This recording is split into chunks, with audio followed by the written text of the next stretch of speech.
رمضان شریف کے دن امیر المومنین نماز فجر پڑھنے واسطے گئے، دروازے داخل ہوئے، عبد الرحمان کڈا نا چنگا، عبد الرحمان ابن ملجم، اور وہ بھی ساری امت من لی ہے، دھوکھے کی گل نہیں، اصل وہ اجتہاد کیتا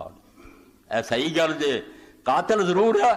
مگر اجتہاد نہ معاویہ دا کہے نہ جی کوئی اجتہاد نہیں، جان بوجھ کے سب کچھ کرنے سے لالچ، وہ دا اجتہاد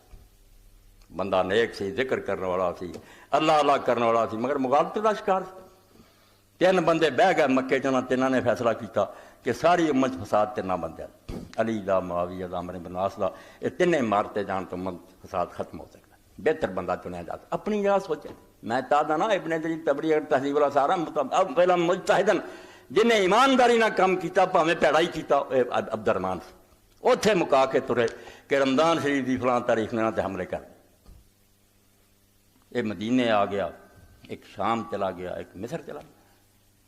عمرو بن عاص کی قسمت چنگی سی، اس دن فجر پڑھاؤنی نہ آیا، عمرو بن خارجہ ایک آدمی آ گیا، وہ جگہ تو انہوں زخمی کرتا، یہ بچ گیا۔ امیر معاویہ نے حملہ کیا، وہ کامیابی نہ پھڑیا گیا،